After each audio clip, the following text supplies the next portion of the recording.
What's up, folks? This is Moose, aka Big House, man. I am so excited tonight because I got a couple of my main man here. One of my guys to my right, maybe to my right. I don't know if you know or not, but he's in the house, man. The one, the only Ray Roberts. We'll get into that in a minute. And then we also got tonight, man, GM 23, the man, the myth, the legend from the book report, man. Beat baseball legend. Matter of fact, beat baseball Hall of Famer. And if you don't know about beat baseball, man, it's blind baseball. And he's a Hall of Fame recipient 2 years ago. So you know what? Even though I'm Moose aka Big House, my mama called me Chris. So we in the house, man. Ray, what's happening? Hey, just trying to hold it down out here in the Pacific Northwest, in this crazy hot, cold, rain, sleet, snow, windy, sunny like weather that we get around this time of the year. Down here in the Midwest where we are, we a long way. Seattle is a long way from everywhere. Chris, working with Special Olympics, I have to go to DC quite a bit, and it's the travel alone is 2 days. It's a full day to get from here to there, and then a full day to get back. So if you get any delays anywhere, because a lot of times I got to fly through Detroit or fly through Atlanta, and so you get any type of delay, and it's a all day sucker, dude. It takes forever to get anywhere from here in Seattle. Yeah, probably like we don't get that hot out here. Like we get maybe like if it's 90 degrees, they ready to shut the city down. So and and there's no humidity because we always have like the cool breeze, off the ocean and things. So it's a great place for like outdoor stuff because you don't get super hot. You're not gonna get all sweaty, trying to get things done. So outdoor activities, barbecuing, fishing, hunting, hiking, walking, whatever it is you're doing, especially in Yeah. the, late spring, early summertime, it's a beautiful place to be. Okay. All right. So, Book, you joined us today because I thought you'd be the perfect person to get in this podcast, man. It's going to be a little bit of sports. We're going to talk a little bit about mental health. We're going to talk a little bit about just getting ourselves together again, man. Like, when we're older. Because we all three are a man of a certain age. And, health is important. And I'm in last place. I'm just going to say it right now. Today was my, first big journey back into the field. Book, what have you been doing, man, to keep yourself together as you coach beat baseball and all the things? Well, I'm not coaching anymore. I retired after I dropped the mic last year, went 25-0, and I dropped the mic. So I'm basically the third assistant now, and I am the first vice president of the National Beat Baseball Association. So I'm overseeing tournaments. I've been in Vegas. I just got back from Vegas.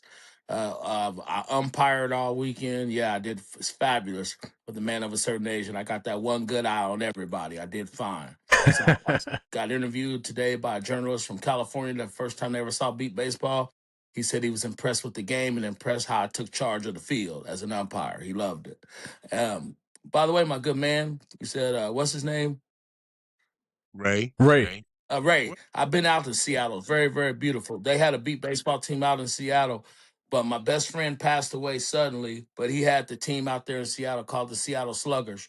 I went out there and showed them how to play the game, help them get oriented and everything like that. In 2017, it's a beautiful place out there in Seattle. I loved it out there. Absolutely Yeah, loved it's I can't wait to dig into the baseball league there. I work with like a lot of other organizations out here that are trying to do things for all types of people, and I hadn't heard about that baseball league. And so there's a lot of guys I know that do things around baseball and trying to bring it, make it more accessible for more people and all that kind of stuff. Wish we would get back to the Seattle area because our Yeah, organization is the NBBA, the National Beat Baseball Association. We're on the web. We have like 30 teams in the United States, nice. about five international teams. But yeah, since my friend passed away, I think it's just gone by the wayside. Nobody's Right, picked it up. They had Lighthouse for the Blind because it's not a part of Special Olympics. It's just an adaptive sport of right. baseball. I mean, it's just super super competitive. Super Yeah, competitive, we man. have I have a buddy of mine, Bill Kruger, who was a pitcher for in the major leagues for quite a bit, and he is very involved in all types of baseball efforts out here, whether it's Special Olympics or Paralympics Right. Yep. Yep. or like whatever organization. He is just a big, huge fan of baseball. He pitched for 16 years, I think it was. And so he's just always trying to promote the game in like all different types of ways. So Tell him to check that out might the be National Beat Baseball Association, and if he wants to get okay. involved, my name is on there. Darnell Booker, first vice president. I oversee all the tournaments, and I'm overseeing the next two World Series the next 2 years. We're not just Nice. talking about that. Like you're not. I You're, like that though. I get it, Ray, because you're a good dude. But this dude, he gonna try to take over everything. Like, chill out. I'm just getting to know Ray. Ray getting to know me. Now back to you, Moose. This is not the place to know a cat. Like, you know what I'm saying? Like, we got Ray here, dog. Hey, so I'll tell you what, Ray. I want to know a little bit about. I see that. By the way, folks, I have the worst background in the history of backgrounds for podcasts. I'm 100. I'm 100. But I see that University of Virginia. Yeah, you got to see that back there. I want you to go. I want you to go back though. Like, where'd you grow up? Like, where you from? Like, Hmm. what was it like in the early days of Ray Roberts? Well, I grew up in the mountains of Western North Carolina, so in Asheville, North Carolina. I don't know if you guys remember what a couple years ago when the hurricane went through there and kind of wiped it out. Yep. It's probably the first hurricane they've had in there in like over 200 years or something. It's just hard. It's the way it's in the valley. It's hard. The mountains usually break up the storms, but it didn't break this one up, and it kind of destroyed a bunch of stuff. But we're on the comeback. But yeah, I grew up in the mountains. Have super under resourced family. My parents didn't graduate high school, and my dad was a janitor at the middle school. My mom was a janitor at the elementary school. Have three older sisters. It was tough sledding a little bit. Bunch of troublemakers, the stuff in the family, and like we did this. The when you're scraping and scratching to survive, you do what you got to do to survive, man. And so sometimes that comes with handcuffs.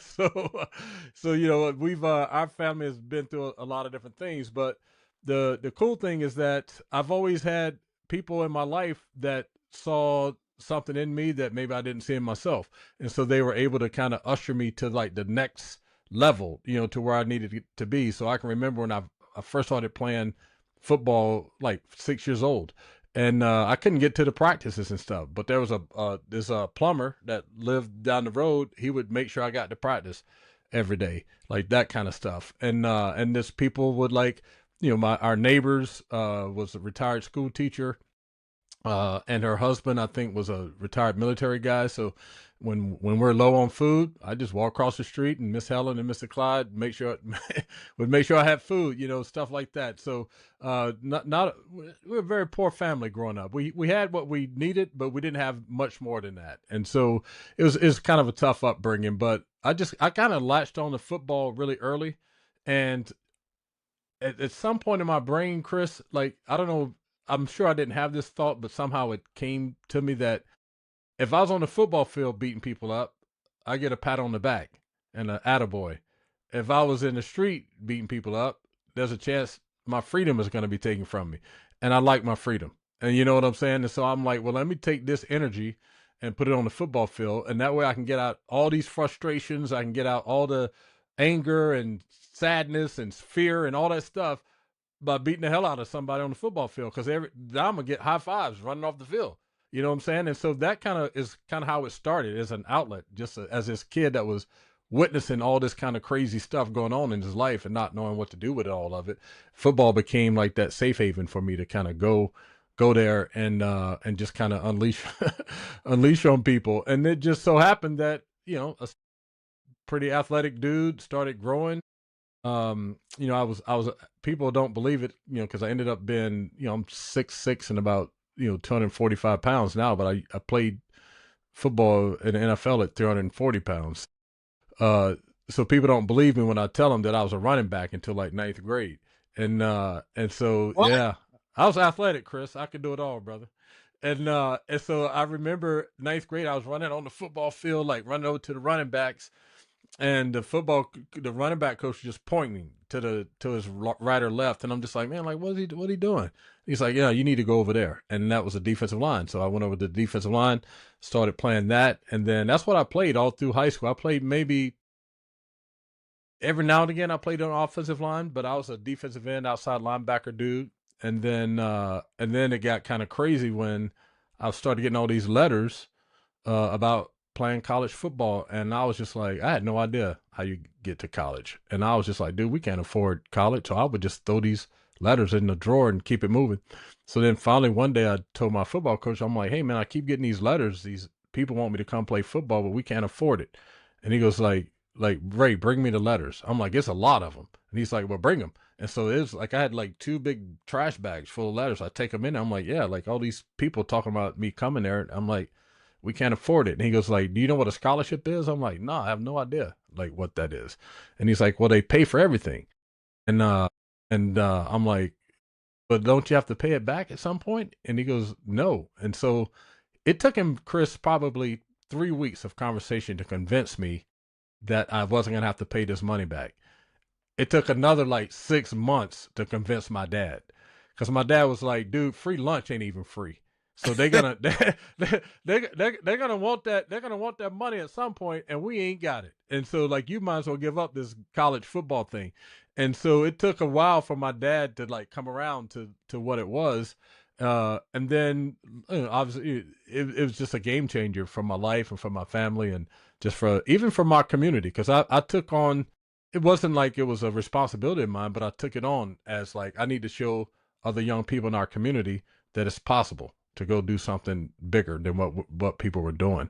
And so I took that on as my burden to carry. And I didn't think of it as a burden. I just thought of it as like I'm gonna be an example of what we can do, people from our community. So Man, I love the story. And so let me ask you this real quick. So imagine like you going through that, like imagine now, like these days when there's mhm. like NIL and all that stuff going on, like what is your take on the process now? Well, I love that guys are getting money to play, because like Chris, when I went to college, I showed up at UVA. Originally I had committed to Tennessee, and then I was like, man, they got some dogs. Like I might have to wait my turn to play down there. But when I went to Virginia, I'm like, I could play like my first year, and so I committed to Virginia. But when I got there, I had a duffel bag. I had one small duffel bag, and it had a pair of jeans, 2 shirts, maybe a couple pair of underwear, and I had the sneakers I had on. That's all I had. That's all I had. And so when I got there, like I didn't have money to like, if I had a girlfriend, I couldn't take them out to dinner. I couldn't go buy any extra stuff. I had nothing. And so my roommate, his mom opened my closet door one day and was like, Ray, like, where are your clothes? I'm like, that's all I got. And she was like, what? I'm like, yeah. I'm like, my family can't afford all this stuff. And so she bought me like all my clothes. Like I only had like one pair of jeans. They were hand-me-downs from some dude in our neighborhood. And so my first brand new pair of jeans came when I was in college, because my roommate's mom bought them for me. And so that's why, like, I know the NIL thing is kind of like it's kind of gotten a little bit out of hand, because they don't have any type of parameters around it, and some of the money is kind of crazy. But there was some form of NIL for some of the programs going on, whether it was legal or illegal. Like, you know what I'm saying? Like, I there were there were times where a brother needed some money. You know what I'm saying? Yeah. I didn't get $1 million, but I got enough to go get some food, or buy a shirt, or get a bus ride home. You know, like that kind of stuff. You know, and so, and then you think of like the bigger programs. You know, like in Alabama, something like, you can't tell me that people weren't getting those, like, you know, way to go handshakes. And so I like the fact that that they're getting. I do think that there needs to be some type of parameters around it, so that it just doesn't get kind of crazy. And then couple that with all the transferring. Like I love that guys can kind of, you know, find a space for them, but you can't transfer 5, 6, 7 times and be in college for 8 years. And that can't happen. You should be able to get transfer one time, and then if you transfer again, you got to sit out a year, and that year counts towards your eligibility. You can't just keep transferring all over the place, and just chasing the money and disrupting teams and all that kind of stuff. Hey, book. I need you to jump in the camera. I want to ask you real quick, man. I'm sure you have some thoughts on this, like just like Big Ray brought up. So you'll have a player, man, that plays like Division 2 one year and he balls out. Then he goes to Division 1 to a small school, he balls out. Then he goes to a Division 1 school that's a little bigger and he balls out. And then he goes to another Division 1 school. So, like now this week on the draft, we'll see a guy that's like, well, he started out at Elon and then he went to Yeah, yeah. Iowa. Then he finished at Alabama. Book. As a GM and a sports guy, and you do the book report, what are your thoughts on that? First of all, you know how they say, and I'll get to your question in a minute, Chris. You know how they say you sometimes you just should listen to people? That was an amazing story, Ray. I mean, I Thank you. think we kind of grew up in the same type of situation. But yeah, I had a lot of obstacles to overcome and I've overcame them. But the point of view, just sometimes you need to sit back and just listen to some people's stories. And that is an amazing story. So you played at Virginia, then did you get drafted in the NFL or did you play in the NFL? We're not there yet.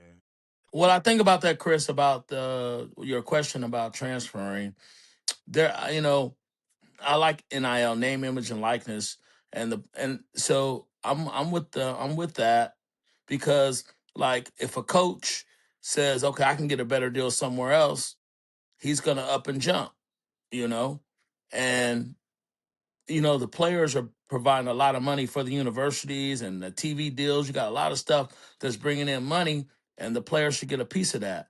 Now, as far as transferring, maybe once or twice. I mean, no more than two times, I would think, because Yeah. there needs to be guardrails. There needs to be, and I know they're talking about if contracts, CBA, whatever. That's probably not going to happen in college. The point of the matter is they definitely need guardrails because it's definitely the wild wild west right now, Mm-hmm. and it's going to continue to be the Wild Wild West until there's guardrails and stipulations and things you have to abide by.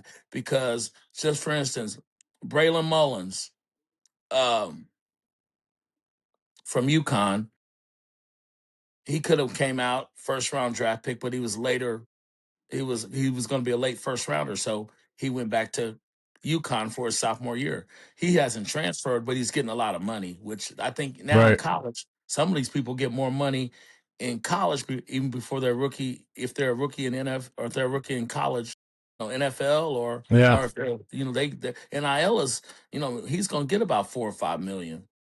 Yeah. It's almost better if you're gonna be like fourth or fifth or sixth, seventh round draft pick, but you're like one of the hot commodities in college sports. It's almost better to stay in college and increase your draft status to like those first 3 rounds because you'll make more Correct. money than some Correct. of these fourth and fifth and sixth round draft picks, and like even with the with the NIL stuff, the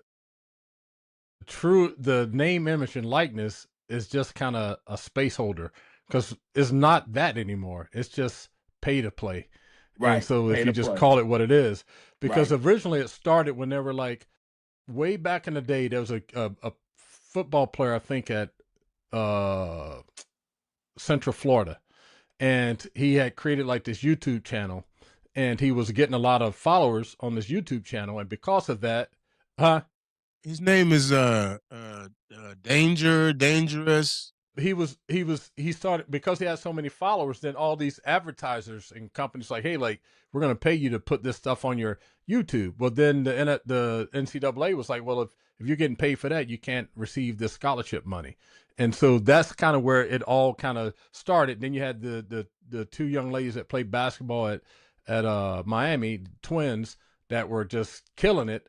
And so then it was like either you take the money that you're killing with this YouTube social media stuff, or you take the scholarship. And so it's like, well, why can't I do both. If I'm a regular student, I could get academic scholarship money and I can go start a business. Why can't the athletes do that? And so that's kind of name, image, and likeness was supposed to be. If I've created a name and an image and a likeness for myself, I should be able to profit off of that. And now it's just become kind of pay to play. And so that's why it's kind of this wild, wild west thing. And you can kind of just float around. And then the NCAA didn't have the guts to kind of put some guardrails around it before took off, and now they're kind of powerless in it. So for Yeah, they have something to no happen, yeah, they have no yeah, power. for something to happen, the government is going to have to get involved, and then that gets kind Well, of weird and crazy. it, You know what I'm saying? it's Because kind now of you got to, and so I don't know how they're going to reel it back in. I do think that the athletes, deserve a cut of the pie. There's because you are generating, like, people don't even understand too, when you're like one of the top 25 teams in the country in like football, now women's basketball and men's basketball, it also increases the number of people that are applying to come to your university. So and it exactly. increases like enrollment money and all that. That's Oh, one of the things that Dion created in Colorado. Like all of a right, sudden their applications for the college went up. So like it right. wasn't just his impact on the football field, it was also his just impact on the freaking college. And that's true for most colleges that have pretty decent teams around those three spaces. And that's what happened with Butler University in 2010, 2011 when they went to the national championship game back to back to back. All that Mm-hmm. started going up because they were a hot commodity and Yeah. everybody wanted to get into Butler. So I'm all on the same page agreeing with you, Ray. Yeah. And then, like I said, it's like like I said, I thought Ed O'Bannon took him to court, took the NCAA to court. I thought that Yeah. was you guys. I thought it led to him, but I didn't know it started with a YouTube person. But I was thinking Ed Yeah. O'Bannon from UCLA really, really opened it up, and that's why. But like I said, I thought that's what I was hearing on Sports Talk Radio Yeah. that Ed he Ed was the one. Ed He was was the the one that really drove the bus after the fact. But like I said, I may have been yeah. wrong, but that's what I heard. It was Ed O'Bannon Yeah. that. Ed was the one that finally said, like, I'm gonna, take this head on like that. But these other folks were like the ones that were kind of like the early Okay. uh people that were kind of been impacted by it, and then the Ed O'Bannon was the one that kind of took it to the court level and Yeah, drove it over the to fight top. it that way. Yeah. Yeah, gotcha. Yeah. Hey, I got a question, guys. So, like, and I remember that. I think his name is Destroying. That's the guy's name. That was the kicker in Florida. Uh, that that became the YouTube superstar. Matter of fact, he's still doing it. And Mm-hmm. he started playing. He was playing for For the UFC. UFL. He was Ray and our friends. Like, it's not like I just Yeah. known this cat That's my dog. for several years at this point. And so when Virginia was playing, like, I saw the video, you like watching it, you were like all into it. So just recently, a kid from St. John's, they hit the game winning shot in the tournament. He transferred to Grand Canyon University because somebody offered him six figures to go there. All right. What do you think about that as being like, you're a diehard VA, what's it called? Yeah. Was Wahoo. Wahoo. Don't get Wahoo. it backwards, homie. It's a Wahoo. Bad, my bad, but you're a diehard Wahoo fan because in all three of our ages, typically you went somewhere and you stayed for 3 or 4. And if you did Yeah. go another place, maybe one other place, and then you had to sit out and then that was it. Yeah. So It is this killing folks that have a fan base and then that way people are giving money back to the school and all.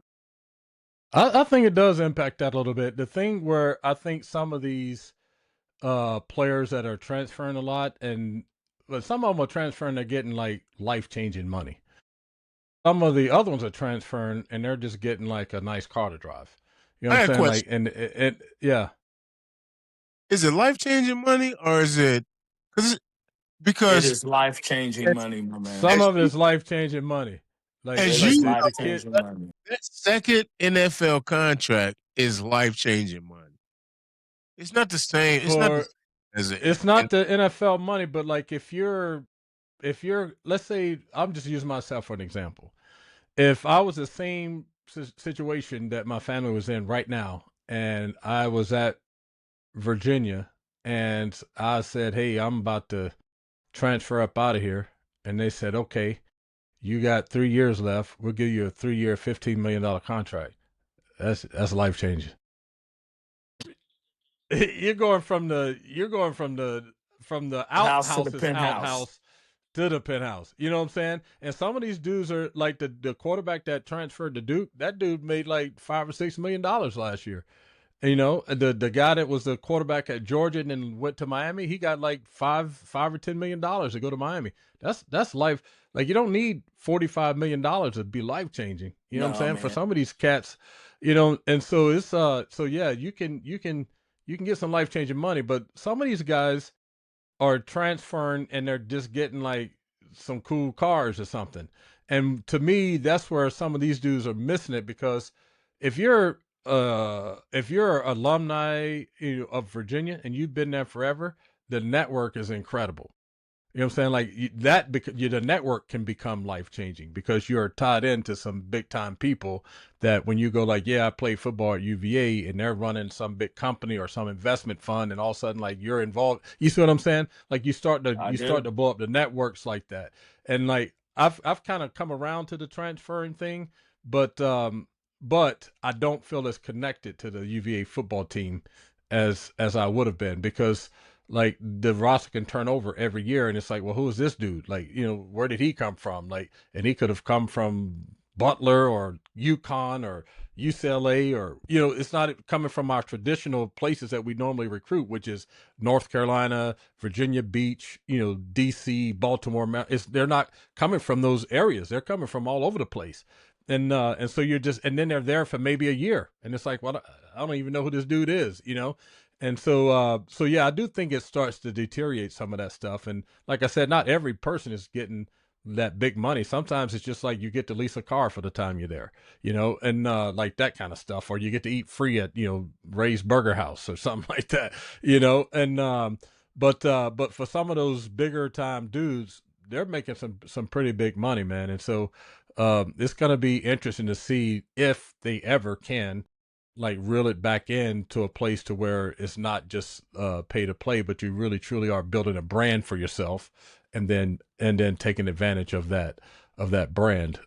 So that's kind of, but you do generate lots and lots and lots of money for a lot of people, and so you got to get a piece of that pie somewhere.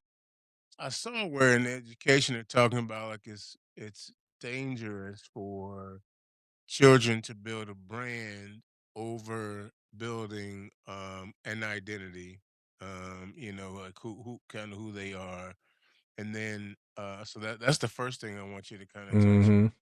And the second thing I want you to touch on is we talked about briefly, we talked about Colorado. Is it a knock on Dion that old boy from Indiana came in and won the national and won the natty in his second year, and Dion has not been able to accomplish that? I don't think so because the Colorado was in the gutter, bro. Like before Dion got there, IU and huh? IU as well. Like they never, they're not football fans at IU until Right. Yeah. Yeah. Yeah, I get that. But then Colorado is just a different. It just take a different type of. My son was recruited by Colorado a little bit. It just never really appealed to him, to go there to play football. And so I don't know that. I don't know if it was gonna be the place to win a national championship. I think the best that Dion was gonna get was probably like his 9 wins and go to a bowl game, like that kind of a thing. And then I do think that at some point it started to kind of turn some people off just about his approach to it. Like um, I love how brash Dion is and that he's just comfortable being who he is. But I don't always agree with how he goes about things and how preachy he can get sometimes. And I think at some point that starts to turn people off a little bit, especially when you're not producing, all this stuff other than just like this great fanfare. And Signetti, Signetti won. He went undefeated. Now, don't get me wrong, his schedule mhm, was cool, but in the second season in the Big Ten, he wins the national championship, beating Zero State. I'm a Michigan fan, folks, so I don't say that. mhm, Ohio. So Zero State, Alabama, like a lot of big schools, man. Indiana, man, yeah. beats. The thing too, though, you have to look at is like the construction of the team too, right? So when you're playing in those leagues, really the differentiator between like those leagues and others is in the trenches. Colorado never had an offensive defensive line. Never. They had all these like really glitzy things on the edges. The DB receiver dude, Shador at quarterback. They had a little quick little running back and stuff like that. But those in college, there's fast, athletic dudes all over the place. But it's hard to find those guys up front, and they never really found that at Colorado. And that in Indiana, they had some boys up front, on both sides of the ball that can get after it. And so when you can start to kind of compete on that level, and then you can find those one or two pieces to kind of throw in there that can be difference makers in the skill position places, then you have a chance to really like turn the team around. So like I think the way that they constructed the team at Indiana, and they had a lot of like old heads. They Right. weren't getting like first and second year players. Like I think the average age of their team was higher than the average age of the rookie class in the NFL. So they had Right. some dudes that had some miles on them that were grown ass men out there playing some football, and it worked out for them. Yeah, no question. Hey, so I got something I want to do real quick. Yeah, Because for sure it's your time, man. Are we ready for this? Here we go.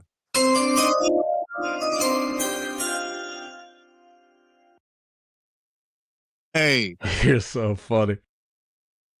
in the 1992 NFL draft, Seattle Seahawks select Ray Roberts from the University of Virginia. So Yeah. tell me what that was like, man. Just being a part of that whole thing. Yeah, well, it was really interesting because even like going back to high school, there was a guy that I had to play against. His name was Scott Adell. His son is an amazing baseball player for the Angels right now. I think he's a left fielder, and he's like one of the big hitters. But Scott was this big, huge dude at our rival high school, like 280 pounds, just freaking monster of a guy. And I was about maybe 245, 250 in high school, and so um, when we had to play against him, like all these recruiters from all over the country were there, and I was like, all right, I need to take this dude on head on, like so I can show that I'm not afraid of him.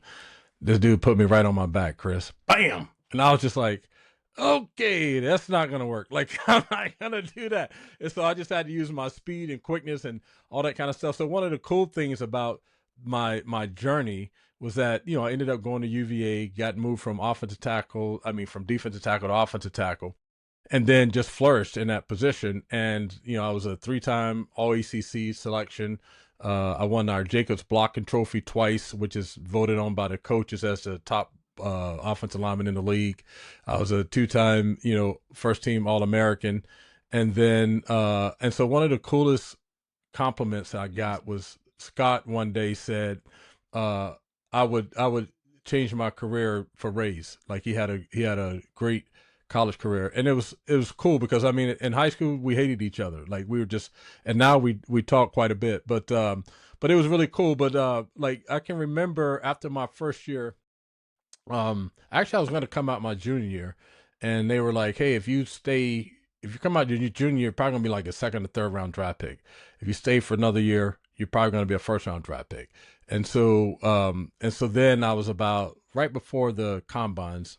this coach came to me and said, "Hey, like if you can weigh in at the combine at 300 pounds and test well, you'll go from being like the bottom of the first round to like probably like a top 15 pick." And so I was about 295 at the time, and so I had about 3 weeks, and so I just ate everything I could find, and I weighed in at the combine at 302, and then I tested really well. I was like at the other than like the bench press for reps, I tested at the top of just about everything. And the only reason I didn't test well at the combine with the bench press is because I was the last dude to go. So it was just kind of hard to stay warmed up to be able to do the stuff. And so then, you know, draft time came around. I was generally rated like the number one and number two tackle in the country. This dude Bob Whitfield from Stanford, he and I were like, it just depended on what you know, he was a little bit more athletic. I was a little bit more nasty. So like, it just depended on which one you like. Hey, And, wait, and wait. yeah, Knowing you now and yeah. watching your highlights, you a different cat. Well, I took that. I couldn't be like the dude on the field that I was that I was. I couldn't be that dude off the field. I would get in a lot of trouble. And so yeah, Drastic development though. I mean, like, don't get me wrong. Like, I met you yeah, years after you got done playing, yeah. but I watch your highlights and I'm like, this dude was nasty. Yeah, like that was my thing, Chris. It's like first of all, like nobody got to touch our quarterback. No one got to. You're gonna get touched. Running backs are gonna get tackled. But I hated it. I just hated it. It was like, and so people go like, dude, like, why are you so angry when you play football, but you're so approachable off the field? I said, dude, when I play football, to you it's a game. To me, it's a fist fight every single time I'm fighting. It's a fight for me. And so I can remember in college, I got in so many fights in practice. They called my dad and was like, "What's wrong with this dude? Like, why does he fight all the time?" And my dad was like, "It's not football to him. It's a street fight to him." And he's like, "Is he getting in trouble off the field?" They're like, "No." He goes, "Don't worry about it then. Like, let him do what he's doing." And then I probably got kicked out of 7 games in NFL for fighting. Like, I just defend my dudes. You know what I'm saying? And but the draft time came around, and that morning I woke up and didn't know what was going to happen, and I was getting a call from the Dallas Cowboys, and the Cowboys had 2 picks in the first round, I think 15 and 17. And they said, "Hey, like anytime," first of all, they said, "Hey, can we have someone come to your apartment and watch the draft with you?" I didn't want to go to New York because I just had too many people to share the moment with, and we couldn't bring everybody. And so I was like, "Yeah." And Chris, I'm not gonna lie. As soon as I said yeah and hung up the phone, the dude knocked on the door. He was sitting outside my apartment waiting to see Already if it was there. going to be okay for him to come in, and so he came in, and he's like, anytime a team calls you, I need to talk to him. And so the thing that was crazy is that morning, this is going to be interesting. That morning, I don't know if you remember, the Colts had the first 2 picks, and they No called me call. and said, "Hey, yep." They called and said, "Hey, if we're going to take Steve Ventman with the first pick, and if we go offense with the second pick, we're going to pick you." And I was just like, "Whoa, what?" And they're like, "Yeah, if we go offense with the second pick, we're picking you to be the second pick." I'm like, "Well, who else are you considering?" They're like, "Well, if we go defense, we're going to draft this linebacker from A&M named Quentin Coriat." And so they ended up going defense with those first 2 picks. Well, then every pick after that, they were calling me, and I was passing the phone to this Cowboy guy who they were trying to trade up so they could draft me, and nobody would trade out of those first 10 picks with the Cowboys, which was my dream team growing up. And Really? so yeah, I love the Cowboys. Tony Dorsett, Ed Too Tall Jones. That's why I wore number 72, Ed Too Tall Jones. Uh, you all those Ron Springs, like all those guys, Roger Staubach, Drew Pearson. Like, I like you now, but like back then, like we close to the same age. And Yeah. I was a Steelers and Raiders guy, so we wouldn't have. Oh my God, yeah. I love the Raiders, but I hated the Steelers. Had to hate them if you like the Cowboys.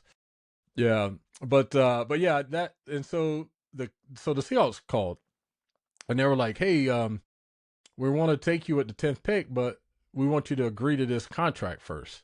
And I was like, "Well, what's the contract?" And they're like, "We're going to take the average of like the top the three dudes drafted before you, and then we'll make that like your contract. But then David Klingler, a quarterback, got drafted to Cincinnati, and they go like, but we're going to take the quarterbacks out of it because they tend to get more money. I'm like, well, no, that doesn't work. You said the three people before me, and so he's in that group. So what are you going to do? Take just the two people? That's not going to work. And so they're just so we had this back and forth, and so then they go like, all right, well then we'll be back in touch. And so then my agent was like, what just happened? I'm like, I don't know. I think I'm gonna just talk my way out of being the 10th pick in the draft. And then he goes like, what did they say? I said, well, they wanted me to agree to this contract and I didn't want to agree to it. And then they just said, okay, well, we'll holler at you later. And so I didn't know what was going to happen. Well, back in the day, they had this dude that would walk the little card up to the commissioner. And then he would tell the commissioner, he would say the name so the commissioner knew how to pronounce the name. And so my house, everybody was going nuts in the house and, partying, having a good time. I was this close to the TV. And I heard the dude say Ray Roberts as he was giving it to the commissioner. So then my eyes, like I didn't know I just kind of froze, just staring at the TV. And then they were like, with the 10th pick in the draft, Seattle Seahawks select Ray Roberts, and then the whole house just went nuts. And then I partied like a mug. I'm just saying. I mean, ever since I met you, so like on Yeah, Thursday, we'll call you and say, "Man, happy yeah, anniversary," because yeah. I think it's absolutely amazing. Like that's a big day. It was incredible. The thing that was really cool is I have this picture of me turning to my parents, and we're just crying and everything, and right above me is this poster of this all these like African American heroes of mine, like so Malcolm X, Martin Luther King, Harriet Tubman, like all these different people. And so it's a really cool picture because for me it was like I was fulfilling like what they were fighting for. You know what I'm saying? So people don't even understand how deep that picture was for me because it looks like me just turning to my parents and we're hugging each other, but I'm going like, but man, look at what came before me. You know what I'm saying? And so it was an amazing moment, and just to be able to say like some of the cool things I could do for my parents. Like we had me, my three sisters, my parents, and my grandfather. We lived in like a 600 square foot house, and we didn't have like at times we didn't have hot water. Sometimes we didn't have heat. We just had like a kerosene heater in the middle of the house to try to heat the whole house, like that type of stuff. And so immediately you start thinking about like how it's going to just change a lot of that. So to be able to like before I even bought myself anything, I moved my parents into like a new home and got them cars. Like the only cars we had were the cars my dad could fix that could get us from point A to point B kind of stuff. The car have four different colors on it because we got a fender from this car and a bumper from that car and a trunk from this car. Like it was like a hodgepodge of stuff. And so it was just really cool to be able to see my parents in that situation and be able to just kind of at that point in their lives give them some relief. They were the cool thing is that my mom stopped working, but my dad was just like, dude, like I've always worked, so I'm gonna keep working. And Yeah. then I sent him a Dodge Ram pickup truck. He sent it back. And What the hell? he was like, dude, I'm a Chevy guy. I don't drive them those Rams. I'm like, that is a brand new truck. And he's like, I don't care. I'm gonna keep driving mine. Just give me a new battery. And so and so he took the Ram back and I said, okay, here's a new battery. And he just drove his Chevy truck, for the rest until he passed away. But I had bought them a house on like 10 acres and they had like my dad was a kind of wanted to be farmer dude, and so it had a barn and a couple heads of cattle that they were more like pets than anything. And but it was really cool for them to just to be able to go like, man, this is ours and we can just kind of relax. We didn't have to worry about bills or heat or food or transportation or whatever it was. And so that was probably like the coolest thing of all of it because they had been through a lot to make sure that I could do the things that I wanted to do. And so that's one of the ways I could thank him. That has to feel amazing to Yeah. to to be able to do that for your family. So, all right, so all right, so you were the 10th pick in 1992, first. So in your career, you have blocked for Chris Warren. Warren. Yeah. Chris Sorry. and then And, yeah. and you got traded. You got traded to Detroit. And holy cow, you, Yeah. then then you blocked for Barry Sanders. Yes, sir. And let me just first back up. And when I was in Seattle, so Chris Warren is from Virginia too, and so he was my first year at Virginia. Chris Warren. There was a Kurt Warner that was here way before Chris, and then but then Chris is probably the freakiest athlete I've ever met in my life. When I first came to Virginia, he was they didn't know where to play him. He was a running back. He was a defensive back. He was a kick returner, punt returner. This dude would catch punts, like the ball would come over his head and he'd catch it behind his back. Boom, like this. He could outrun anybody. He was like 6'2", probably 225, ran like 4.3 40, jump out of the gym, all kinds of stuff. But he academically he didn't survive at Virginia, so he ended up going to this junior college, and then he got drafted to Seattle out of that junior college. And so I got to block for him here, which is pretty awesome because we got to, when I first got moved to offense, he was a running back at Virginia. So I had this kind of connection with him. So it was pretty cool to be able to block for Chris. Very highly underrated running back in the history of the NFL because that's when Emmitt Smith was hot and Barry and stuff. And so he kind of was under that radar. But Yeah. I was a free agent and I left Seattle because the ownership team here was not that great and it didn't seem like they were headed anywhere. So I was a free agent. I signed with Detroit in part because there was already like 5 dudes from UVA there. So Herman Moore was there. This dude, Greg Jeffries, was there. This other quarterback, Don Mikowski, was there. This other lineman I played with, Chris Harrison, was there. There's like 4 or 5 dudes from UVA that were already there. And Herman and I came into UVA as freshmen together. He left his junior year and was a 10th pick in the draft. And then I came out my senior as 10th pick in the draft.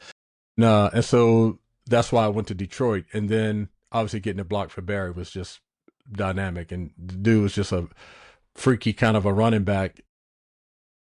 Just not like today's stars that are outspoken and demanding stuff. He was just like, I'm the running back. I run when you hand me the ball.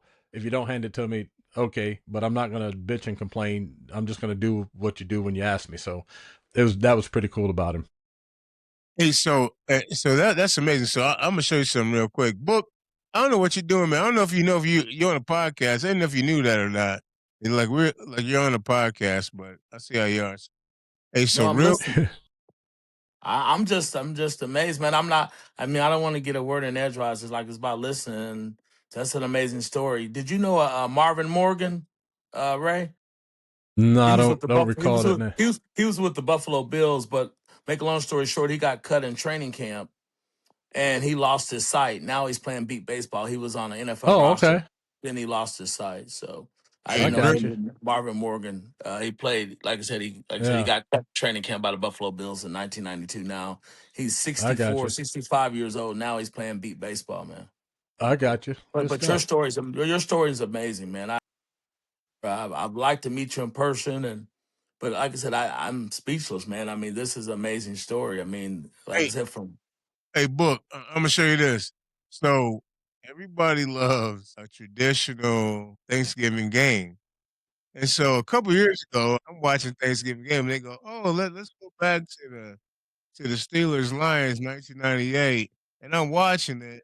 Big Nolan Harrison. And it's good. 3rd and long. This side, complete and out of bounds to Charles Johnson.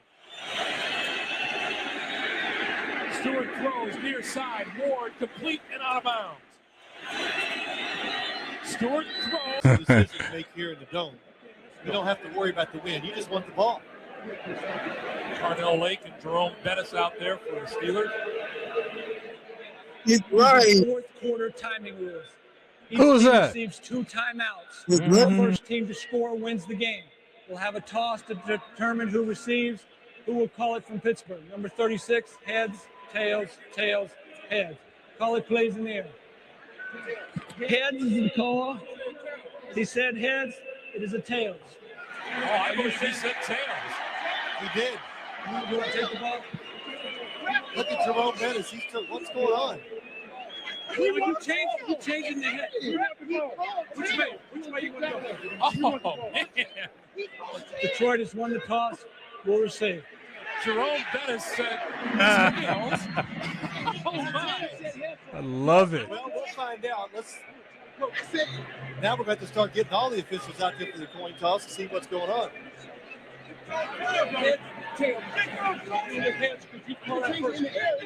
Let's go back and listen to the coin toss. The argument continues on the sideline in front of Bill Cowher. Here it is. Let's take a listen.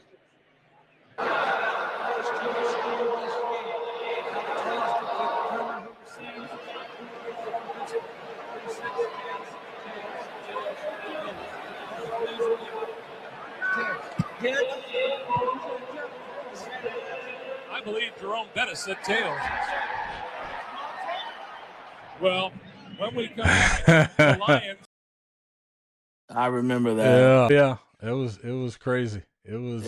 Okay. Yeah. No. The crazy thing about that whole situation is that if you play it back and listen and watch my hand, my right hand, I was about to correct the referee because the referee said you said heads, it's a tails, and I went no and then I stopped and I put my hand down because I realized we're gonna get the ball in that situation. Right. And the other part about that is that I ran straight to our team chaplain and I said, I think the referee messed that up. Should I have said something? And he said, that's not your job. I went, all right, let's go win this football game. Let's go. Right? Huh? Yeah, we won. We got the ball because back then it was like if you get the ball and score first, you win. And so we drove down, kicked the field goal, won the football game. And then, with all the controversy, my mom called and was like, hey, boy, did you lie on TV? And I was just like, no, Mom. I'm like, I didn't say anything. I just said, we'll take the ball. That's all I did. It wasn't my job to figure out if they got the coin toss right or not. She goes, okay, just don't be on TV lying, boy. Your mom will be mad at you. So I was and so, but the crazy thing about that, other crazy thing about that is that it totally changed how do you do the coin toss now. So before you had to call it in the air. After that coin toss, you had to call it before they flipped it. Right. So that, and then instead of there just being one referee there's two referees so that everybody can hear. So you got to call it first and then they flip it. And because what happened was Phil flipped the coin as they were calling it and the coin was coming back towards him. So he was trying to move out of the way. I don't know if he heard him properly. Like you know what I'm saying? And so then after that, like now you have to go up, you call it before they flip it, and there's more than one. That makes sense. I might have to tell them to do that in the NBBA when they umpire. Call it before I toss it. Yeah. And that is a that is an iconic situation. Like I said, it was cool. It was cool when I saw it a couple years ago. I was like, hey man, that's right. And I was like, every year for like Thanksgiving, it always makes like the ESPN's like top 5 plays somewhere, and then people send it to me like I don't already have it like a million times. And and I post, I get into it and I post it all over the place, so it's kind of cool. People have been sending it to me for years. It's no big deal, but it's just kind of funny that they send it to me. Yeah. By the way, Ray, I'm a 49ers fan since '81. Well, good, because the Seahawks thumped them this year to get to the Super Bowl. They took their lunch money. They took everything, they you did. know. And then we went and won the Super Bowl in their home field. I know, man. I know, man. I know. All right, so we're almost upon an hour, and I try to get done before that, but man, you are so complex that there's some other stuff I want to talk about. All right, so we talked about definitely you being a 10th pick in the '92 draft, which is amazing. Appreciate you, brother. Yeah, happy anniversary in advance. I don't have your number, but happy anniversary. I got you. Thank you. So now, after you played, for all the years, all of a sudden there's a void. But there's this mental health journey that you're on that I've super important for people to know. Can you tell us a little bit about that? Yeah, absolutely. So my entire football life, I've always been like the team captain. Like I've captained every team I've ever been on. Detroit, Virginia, Seattle, all of them. And so I was always a dude that seemed like he had everything in order. And I felt like I did. And then when I retired, I was like, okay, well, I'll figure, I'll have something I'm going to do next. I was 32 years old, so I didn't want to like not work. It's like I still have earning potential. So I wanted to find something to do. And what I found was that I couldn't get out of the bed. Like I was just stuck in bed all day, every day. And like I would put towels over the windows, put the pillow over my head. Like I was unbelievably depressed because there's a grieving process that has to happen because that former self of me, this football dude, that dude was gone. And so you go around town and I was no longer like, oh, that's Ray Roberts, a football dude. It was like, who are you? Like, what do you play? Like, you did what? Like, oh, you don't play anymore? Oh, okay. And they're going on to the next person. So like your identity is just gone. And so I was struggling big time. And like literally like 6 months after I retired, I was already in this depressive place and off and on for a long time. And then I remember at one point my second son was probably like 7 or 8, and I was in the bed like covered up with the pillows and everything, and I heard him tell his mom, "I just want my dad back." And so that kind of gave me a little energy, and so I got going, went back to college, got a master's degree in education, all that kind of stuff. But I was still fighting this depression, off and on, and it was such a stigma that I just kind of kept it to myself. My wife at the time obviously knew that I was struggling with stuff, but Lee, I looked like I was you know how I am, Chris. I'm gonna talk to everybody. I got a big smile on my face all the time. That's kind of how I present it in the public, but privately, I was just struggling for years. I want to say like 20 something years. I retired in 2002, and then this was a battle of mine all the way up until about 3 years ago. And then about 3 years ago, I started having like these panic attacks and anxiety and all this other kind of stuff to where I couldn't even get out the door. I had been divorced by then, and I would tell my wife like, "Hey, or my ex-wife, I'm coming over to see the kids."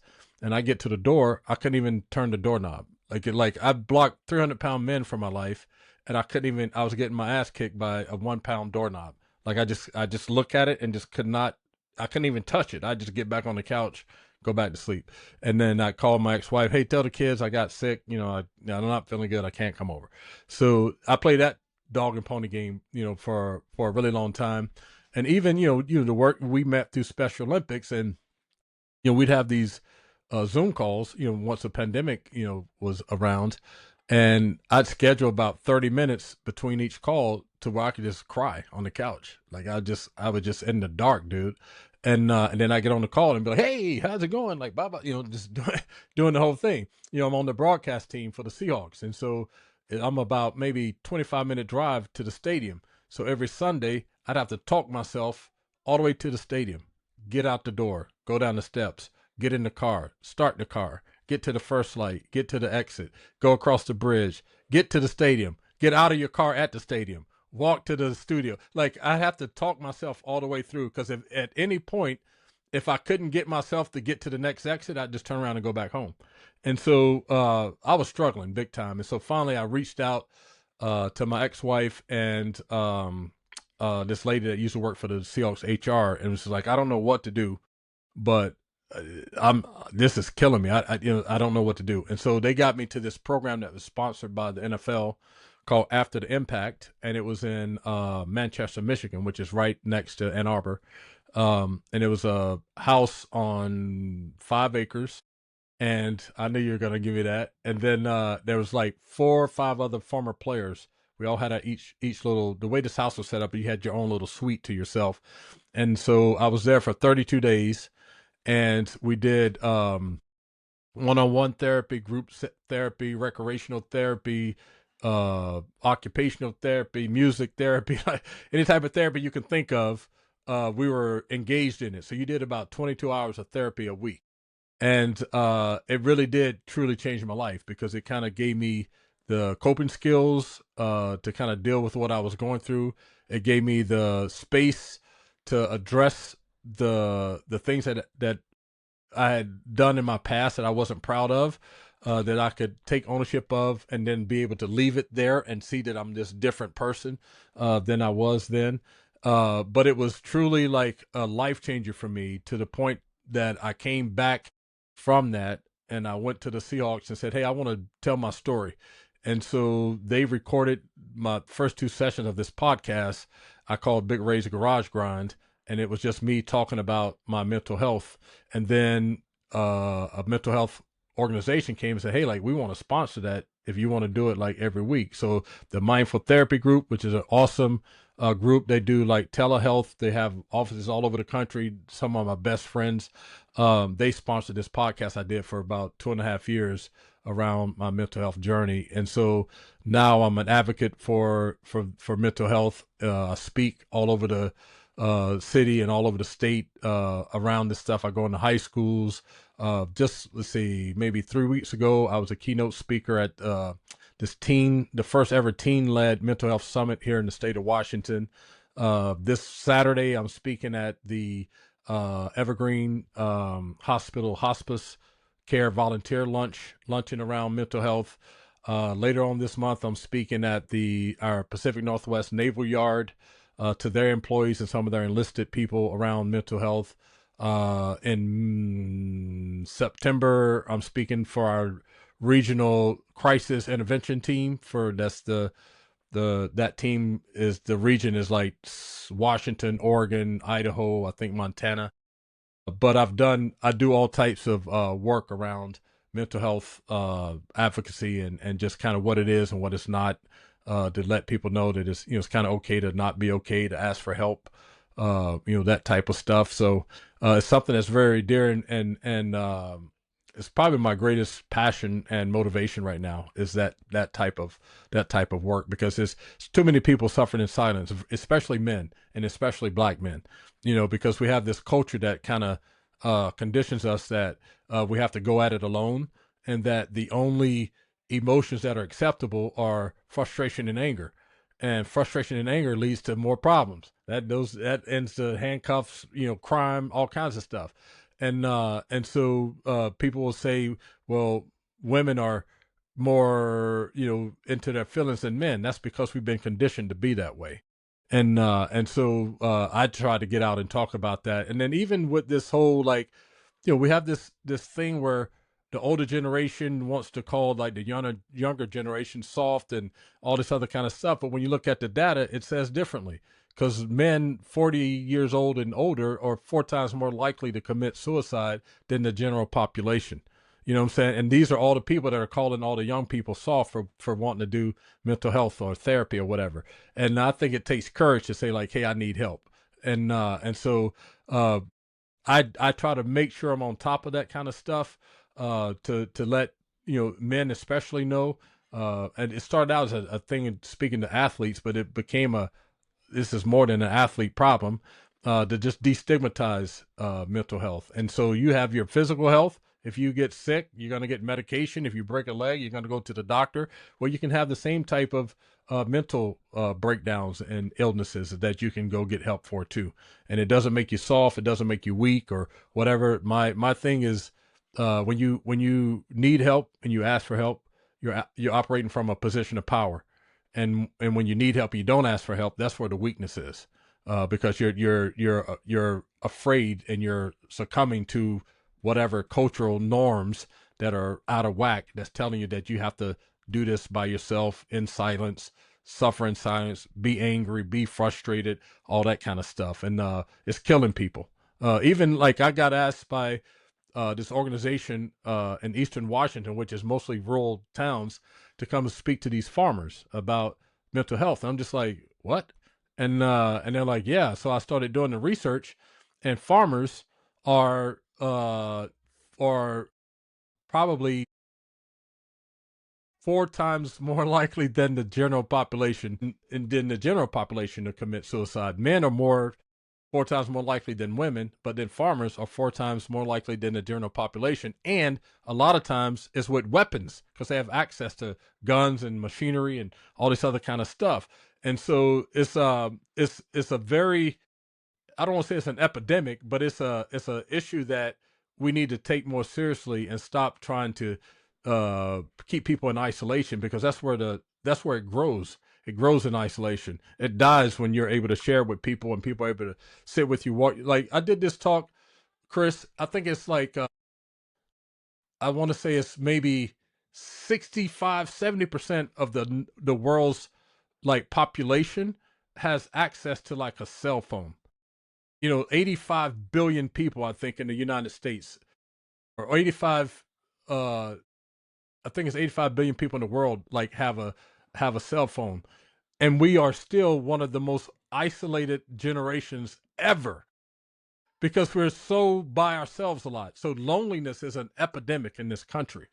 And the thing that's crazy about that is that to defeat loneliness only requires a person to be with another person. You don't have to answer any questions. You don't have to fix anything. You don't have to have any answers. Just your presence alone changes the person's whole chemical makeup in their body, produces more endorphins to make you feel better. It gives you a chance to kind of create some space to find some solutions or get the help you need. So presence, like just being there. Like you don't have to hold their hand. You don't have to walk with them. You don't have to say anything. Just sit beside a person and that's struggling, just so that they know they're not in it alone.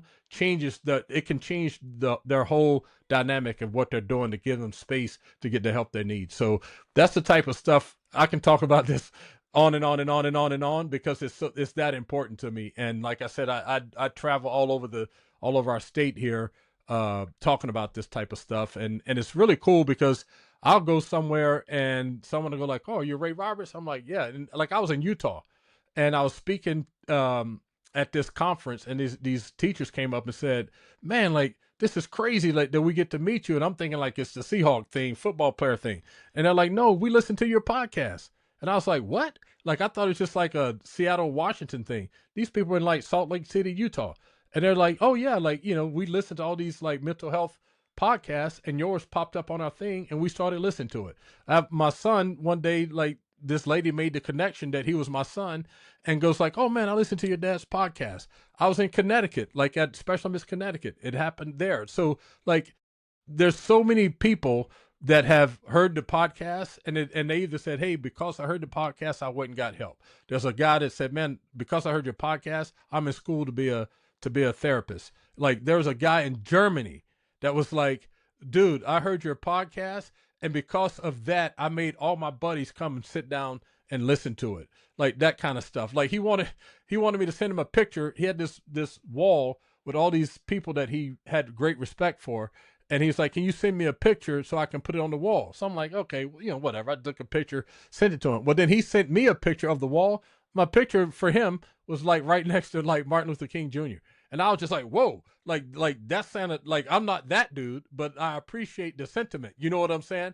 And Yeah. but it's just it just opened up this conversation that people are, especially men, were afraid to have, because of the stigma around it. And so all of a sudden you see this dude, like we just talked about. I mean, I got kicked out of a lot of games. I fight. I'm like, dude, I was 340 pounds. I bench press almost 600 pounds. I squat almost 1,000 pounds. Like I'm as tough as they get. I've played with broken fingers, busted up ankles, like busted up lips, like stitches everywhere. I'm as tough as they come. And the mental health thing was still kicking my ass. You know what I'm saying? And so it's not about being strong or tough or weak or whatever. It's about getting the help you need so that you can keep showing up in your life for yourself and for the people that you love.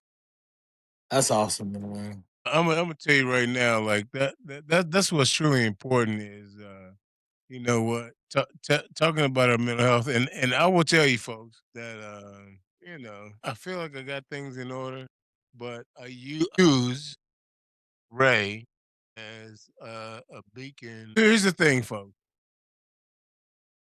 Ray is half the man physically, but 10 times the man he was mentally as a football. Mm, absolutely. And I like the so way you put that, homie. I'm speechless, man. And usually I don't. I usually talk a lot, but I learned a lot, man. That was a sponge, man. I'm speechless. It's awesome, amazing. Almost a year ago to the day, I had my yearly physical with a new doctor, and he said, "Can I talk to you like a football coach?" And I said, "Yeah." And he said, "Well, I'm gonna whip your ass in shape." And at the time, I was about 295 pounds. My body fat was probably about over 20. I'm a type 2 diabetic, so my blood sugar was like off the charts, cholesterol off the charts, blood pressure off the charts. And so I said, all right, well, I'm gonna beat you to it. And so for the last year or so, I haven't missed two workouts in a row. And so now I'm about 245. My body fat is about 12. My visceral fat, which is really important because that's the fat around your organs in your stomach. It's the biggest indicator of heart disease and stroke and all that kind of stuff. That was at a year ago, that was probably like 14 or 15, and now it's at 7 or 8. So which is huge. Like that kind of gives you some longevity space there. But yeah, and so I went into the Chat GPT.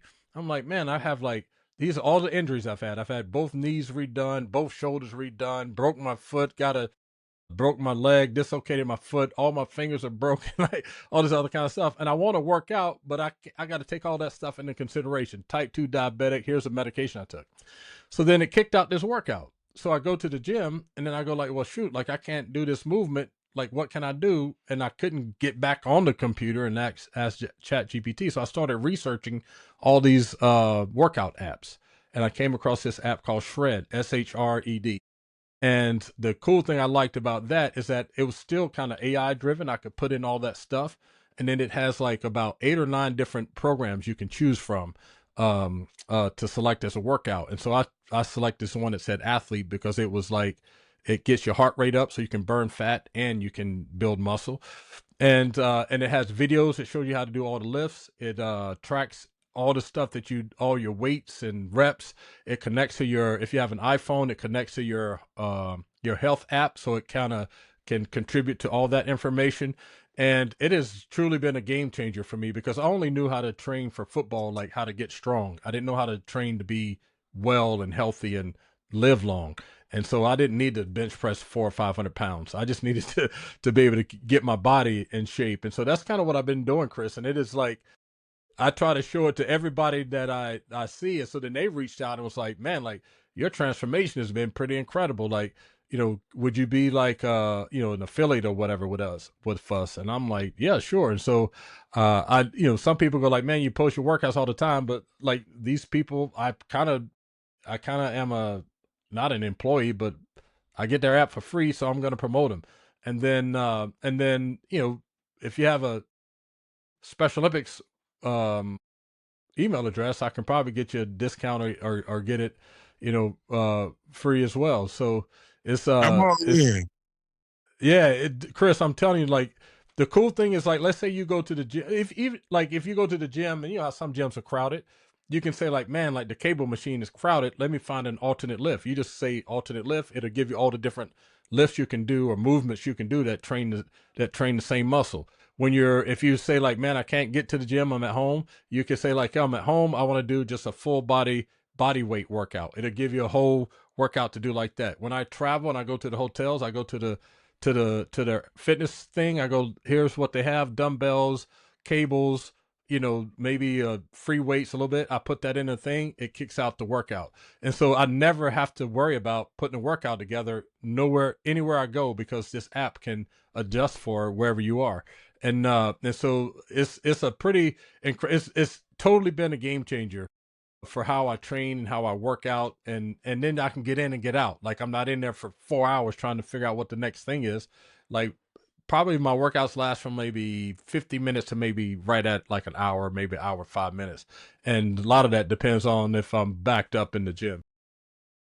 SHRED, the Shred workout app. And it's been like I think on Apple, it's voted like the number one workout app. And this was after I started using it, so I didn't see all this stuff. Just more recently it was kind of elevated like that. But it's the cool thing. Other cool thing about it, Chris, is you can say that you want to coach, And so it's like this AI coach. And so you go like, well, it'll say, well, then like, what type of coach do you want? Do you want one that's going to give you motivational talking or like da da da da da? I'm like, I want the toughest coach you got. And so, and I don't use it, but every now and then I'll be like, hey man, like I don't feel like working out. And then excuse my French, but it'll say, man, if you don't get your ass in that gym, like that's what it'll say. Yeah. Yeah. Hey, oh, There's a lot going on, man. I'd like to reach out and talk to you about some things, and Yeah. I mean, you've helped me tonight, man. Um, just man, just hearing your story, man. I mean, there's a Yeah. movie out about me. There's a documentary Mm, about me and my team. It's called Thunder Rolls: The World I of got you. Blind Baseball. Yeah. And it's a human interest sports story. It's based on the 2017 season, and I grew up poor, just like you, man. Yeah. But like I said, I'm not like I said, but to making a difference, man. And I got shot at age 15 with a BB gun on a freak accident. Mm, I don't see anything in my right eye. I had perfect vision until I was 15, and then like I mm, said, I just made a difference. I don't. I do well for myself. But like I said, yeah. just check out the documentary. You can get it on I Amazon will. Prime. You can get it on Yeah. Amazon Prime for $2.99, or you can buy it for $9. I mean $10. I got you. Yeah. But Well, I no, think the just thing, I think the go one of the things that's important that I didn't say too is that especially for black men, like we have a culture that wants to pit us against each other a lot, and we don't give each other flowers and you enough. want to help each other. Yeah, you don't And want to help each other or you know what I'm whatever. saying? And so Yep. like the dudes that I work with on our broadcast team, brothers in my life, man, I try to tell them I love them. I try to tell them they're enough. Yeah. I try to tell them like, hey, congratulations. Like I try to, hey, how can I help? Like, Right. because like nobody succeeds, by themselves. People say they're self-made, but self-made, there's somebody helped you do something, even if they just gave you Exactly. advice or gave you the confidence Right. you can keep going, or Hmm. a pat on the back, or gave you a little piece of advice that kind of kept you going. But I just think that like I try to make it a point to the different dudes in my life, brothers especially, to just let them know, man, that like, hey, I'm here, like we're in this thing together, that Yep. they don't have to go at it alone, like that. Like there's such a defeatist attitude and posture towards us that way, to kind of like, even like in the media, like there's all these dudes that are on podcasts and stuff now, and you'll get these brothers that are kind of going at each other, and I'm like, Oh, man, yeah, like man. you're doing exactly what they want you to do. they they, Right. they want to see Exactly. you fighting against each other, you know what I'm saying? Yep. Like what are Pitting the against things one the another. things Yeah. Yeah, and the things that they're Started building fighting each over, other like up. You it's want to tear like, people down, man. It's yeah, all and negativity. it's usually petty stuff. It ain't Yep. even like Yeah. life changing stuff that they're getting Right, in these man. beefs about, And so it's Yep. just, and so sometimes I just chime in and be like, "Come on, dog! Like we can all do better than that." And I so agree I with just you, try man. to, I try to like in my own way. Like I'm not gonna be splashed all over the world and stuff doing it, but in my own way, I try to show up in the lives of the brothers that I know Well, I in a have a lot way of that love for you, that man. that they know. I appreciate you, man. Yeah, I And do, man. like That's that's why just I like, I like to be yeah. positive. I like to be around positive things, man. Positive people, positive life, Mm-hmm. positive vibes. I got a bracelet that Yeah. says that, and I just try to be positive. But like I said, Yeah. man, offline here, just hit me up. That would be great. Yeah. Hey, Moose, Well, you I'm back sure with us? Chris will have something for me to do back there one of these days, and I can get back yeah, to Indianapolis. hey, I'm back. I'm not sure. I apologize. I had You all to. good? I had to get You out. gotta handle your business, dog. Like, yeah, I had to, but I'm back. Yeah, I'm back. Hey, so I yeah, tell you what, you've been going a long time, Ray, and I definitely appreciate your time. I appreciate all the things that you shared, man, about obviously your journey as a youth in the NFL, your crowning moments. yeah. Well, the dudes I looked up to playing was like Anthony Munoz, who's was like super athletic left tackle for from USC that played for Cincinnati forever, and Yep. then Richmond Webb, who played at Texas A&M and for the The Dolphins, Dolphins. Yep. and then Jackie Slater, who played for the For the Rams. Rams. Those Yep. Yeah, those are those are the three dudes that I really looked up to, and I tried to like model my game after. So like I would watch film of them all the time and go like, man, like what is Richmond doing that I can add to my game? What is Anthony Munoz doing that I can add to my game? What is Jackie Slater doing that I can add to my game. And the one common thread through all of them, those dudes were nasty, bro. Like they just didn't mess around. And just with all the just kind of pent up stuff that I had in my body and not knowing what to do with it, like it just became a great outlet, dude. And I love the physicality of playing football. Like you'll hear if I do the Seahawks pregame postgame sometimes, and I'll go like, "Hey, this is going to be a snot bubble game," and they go like, "What do you mean by snot bubble?" I'm like, "You either hit someone so hard or you get hit so hard that there's snot on your face mask, and you don't know if it's yours or theirs, but somebody just got the hell knocked out of them." And I love that. I love that type of football game. The more physical, the better. I remember this. I'll end with this. We played the 1 year in Detroit. We played the Arizona Cardinals and had this dude Simeon Rice, Yep. super athletic, long, tall dude, and this dude was just way better athlete than me, and he was just freaking. I try to hit him, he'd give me the Olay, kind of thing, and I'd just fall on my face. And so that Monday at we're playing in Detroit. That Monday, the head coach Bobby Ross go, "Hey, we're gonna watch the game film as a team instead of breaking up into units, and we're gonna watch this one player." And so I'm like, dang, I wonder what's up with Coach Ross. And so he puts the film on, and the little red laser pointer. He goes, "We're gonna Yep. watch this guy right here," and he put the laser pointer right on me. He goes, "This is our team captain." He's like, our highest paid offensive lineman, and we're just gonna watch Ray. We watched the whole entire game, 60 something plays, and he was just calling me out on every play because this dude, I just could not get my hands on him. Well, we had to play them again later in the year, so I'm like, all right, I promise you that I'm not going to be under that little red light ever again. And so the very first play of the game, I punched him right in the face. I didn't even, Chris. I didn't even like try to set to block him. As soon as the ball snapped, bam! I just hit him like that because I knew if I did that, then he gonna try to be physical with me. Then that's my game. Like he can Yeah. do the quick speed game, but if you try to get physical with me, like I was one of the stronger dudes in the league, that wasn't gonna happen. And so then I made it my type of game, like a physical game, and then it was like one of my better games that year. But that's how I had to play football. Like I love being super physical like that. I love when you hit a dude and you hear like the air go out of their body, like like that kind of stuff. Like and if you wanna like throw them hands, I'm down with that too, bro. Like I like it. That don't think you're gonna like bark at me and I'm gonna walk away. I'm walking. I'm walking towards the heat. I ain't like the kids will say. I'm ready for all that smoke today. I got time. Never in my life was I gonna walk away from that. You know what I'm saying? And to a fault. Sometimes I got kicked out of games and fined and all this other kind of stuff. But yeah, like that's how I played. Like I said, it's a street fight for me. It was never just football. It was a fight for me, bro. That is so wild to me because you're such a nice gentleman now. Off the field. The He's off the field now, man. That's when he's off the field. Well, you know what? You're yeah. off the field too, so it doesn't matter, man. I guess at least here Yeah, you well, go. if you want to try that app out, shoot me your email address. I'll shoot it to my peeps over there, and just give it a try, man. I'm just telling you, like it just going to the gym is kind of hard to figure out what to do sometimes, and this thing just kind of puts it on. Like I said, it connects to all your other health apps, so you can track your steps, like your like yeah, it tracks everything. It's pretty cool. And you can also like let's say you're on it. Let's say the three of us were on it.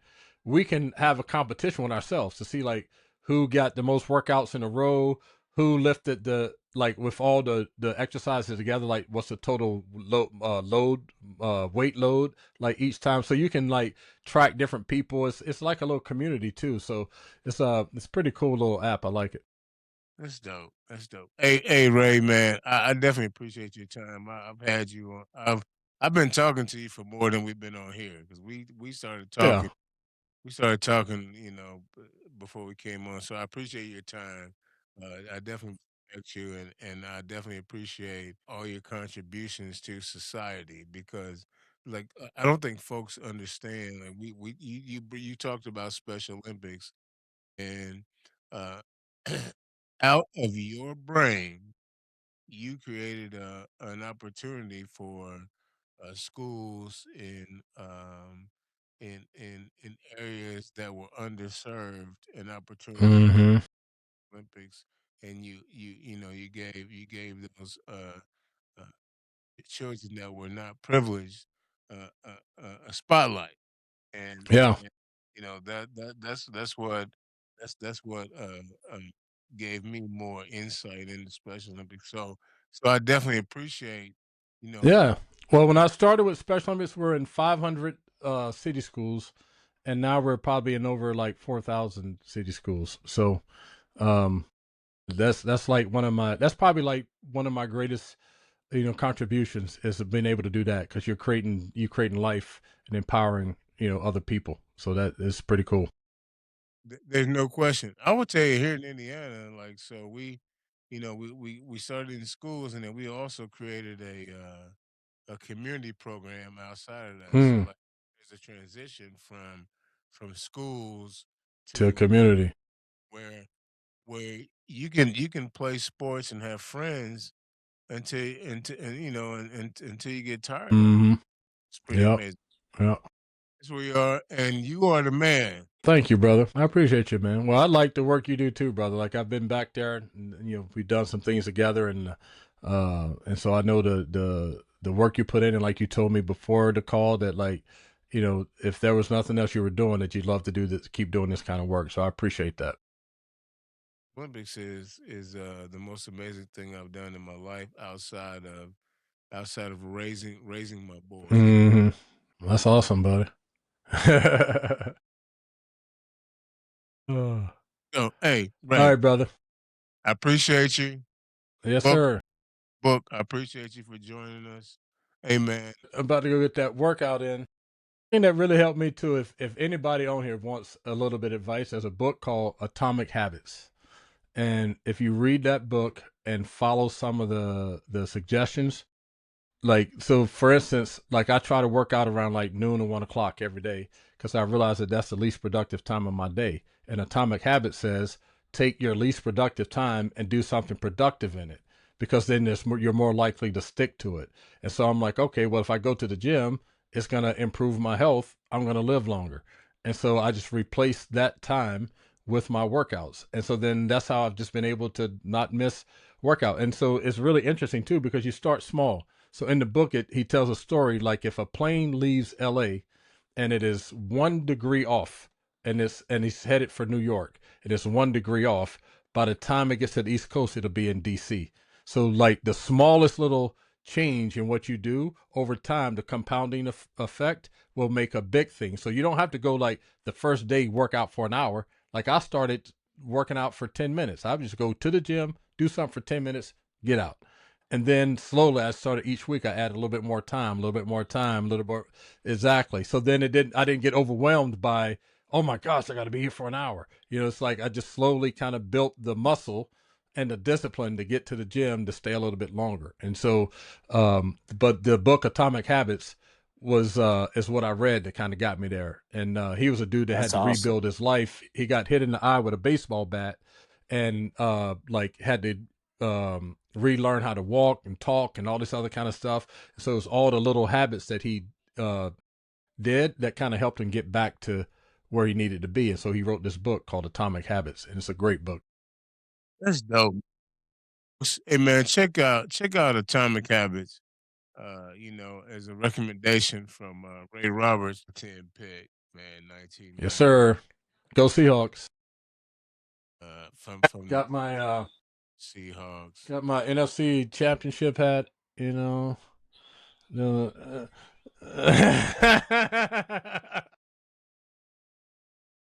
got my little old school Seahawk helmet.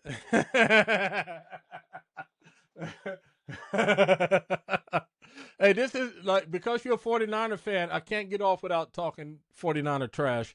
But this year we won down at Levi Field in the visitor locker room. Then we went back down there, won the Super Bowl on your field, and celebrated in the home locker room. So we own that stadium. We we own that stadium. They should change it from Levi Stadium to Seahawks Stadium. Like it's Seahawks South. Oh, I love. New beginnings in 26, right? You shoot me that text. We talk trash when the 49ers and the Seahawks play. We're gonna talk trash this year. We'll talk trash. We Nice to meet you, D-Book, and I'll holler at you, Chris. Yes, sir. Yeah, when you see the Seahawk logo come through, you'll know it's me. Oh boy, yes sir. All right, yeah. Come back with the 49ers. So 49ers. I got to get to the gym, my man. So I'll holler at y'all. Thank you, Hey Chris. man, Nice to meet you, D-Book, and good All right, talk. man. we'll See catch you. up. All right, See you, brothers. buddy. Peace.